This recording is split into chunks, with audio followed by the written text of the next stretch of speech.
কত মানুষকে হত্যা করছে ওনারা, কত মানুষ, শত শত মানুষকে হত্যা করছে। আমরা ইয়ামিনের যে ভিডিওটা দেখলে আমার নিজের কাছে খুব খারাপ লাগে। কত কষ্ট করে মারছে ছেলেটারে। ছেলেটা তখনও বাচ্চা ছিল, যখন গাড়ি থেকে ফালাই দিছে, তখনও ছেলেটা বাচ্চা।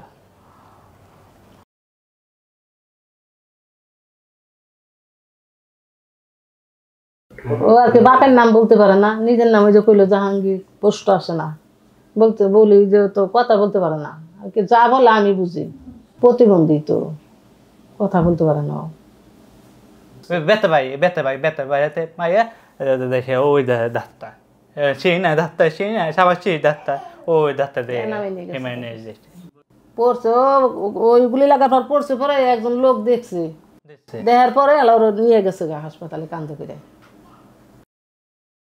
আমি চার দোকান, এই যে এই ভিডিও বললেন এখানে চার দোকান করি। সেই 19 তারিখের পর থেকে আমি তো আজকে দুই দিন ধরে আমি নিঃশ্বাস নিতে পারতাছি না। 19 তারিখের পর থেকে আমার এই নাক দিয়ে আমি মানে নিঃশ্বাস কি জিনিস নিতে পারিনি, এমন একটা অবস্থা হয়েছিলাম। আমার প্রতিটা সেকেন্ড মনে হয়েছে যে আমি মানে এই যে মনে করেন কি মুখ দিয়ে মানুষ কতক্ষণ নিঃশ্বাস নিতে পারে বলেন। আমি পড়াশোনা করি, আমি স্টুডেন্ট সিটি ইউনিভার্সিটির, আমার ডিপার্টমেন্ট ইংলিশ ডিপার্টমেন্ট।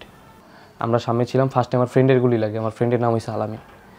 ওর পেটে লাগে, ও যখন পড়ে যায় তখন ওকে যখন ধরতে যাই তখন আমার পায়ে লাগে, তারপর আমিও পড়ে যাই।